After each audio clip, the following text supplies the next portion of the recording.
क्या आपने कभी सोचा है, अगर उस रात जेल की दीवारें बोल सकती तो क्या बताती?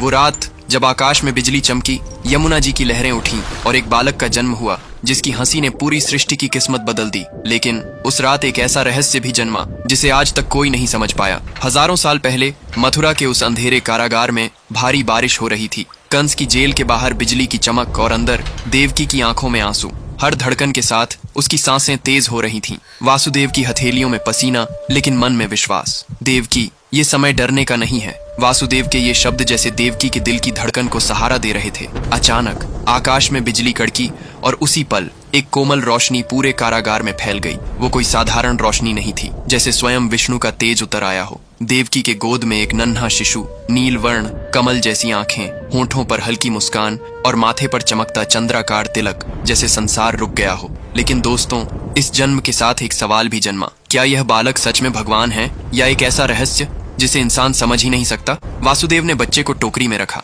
बाहर गरजते बादल, तेज बारिश और उफनती यमुना। हे भगवान, अगर तुम सच में हो तो मुझे यमुना पार करा दो। वासुदेव मन ही मन सोच रहे थे और वे जैसे ही वह यमुना में उतरे, लहरें उनके घुटनों से ऊपर चढ़ गईं। अचानक एक नाग, शेष नाग, ने अपना विशाल फन फैलाकर वासुदेव और उस बालक को बारिश से बचा लिया। लेकिन कहते हैं उस रात यमुना ने एक रहस्य छुपाया। कुछ वृद्ध भक्त बताते हैं, जब वसुदेव आधे रास्ते पहुंचे, पानी में एक छाया दिखाई दी, जैसे कोई स्त्री सफेद वस्त्र में जल में खड़ी मुस्कुरा रही हो और फिर लहरों में विलीन हो गई। कौन थी वो? आज तक कोई नहीं जानता। कुछ कहते हैं वो गंगा माता का रूप थी, कुछ कहते हैं स्वयं राधा कृष्ण के स्वागत में आई थी। वासुदेव जब गोकुल पहुंचे, नंद बाबा का घर दीपकों से रोशन था। यशोदा माँ गहरी नींद में थी, लेकिन उनकी बाहों में भी एक नवजात बालिका थी। कहते हैं जैसे ही वासुदेव ने दोनों बच्चों को बदला, एक अदृश्य शक्ति ने यशोदा के सपनों में कान में कहा, माँ मैं आ गया। लेकिन दोस्तों, असली रहस्य ये है, यशोदा ने बिना देखे भी महसूस कर लिया था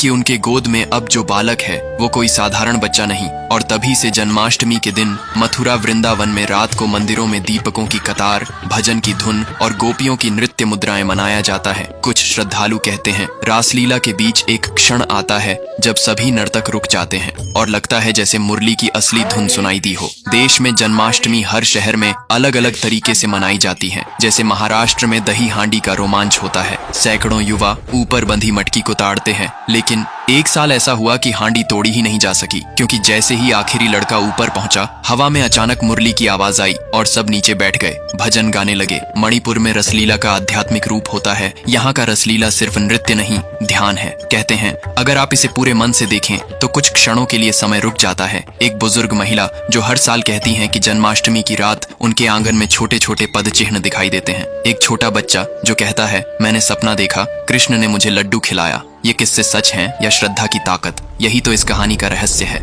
हम फिर लौटते हैं उस पहली रात पर, जब जेल की दीवारें कांप रही थीं, बारिश हो रही थी और एक मुस्कान ने समय रोक दिया था। खुलासा ये नहीं कि भगवान आए, खुलासा ये है कि हर जन्माष्टमी वो मुस्कान हमारे दिल में जन्म लेती है। हम उसे देख पाते हैं अगर हम श्रद्धा से देखें। दोस्तों, जन्माष्टमी सिर्फ कृष्ण के जन्म की रात नहीं, ये हमारी आत्मा के जागने की रात है। इस साल जब आप दीप जलाएं तो मन में एक सवाल जरूर रखें, क्या मैंने वो मुस्कान देखी? अगर हाँ, तो इस वीडियो को शेयर करें ताकि और लोग भी इस अनुभव का हिस्सा बन सकें। कमेंट में लिखें, राधे राधे, जय श्री कृष्णा।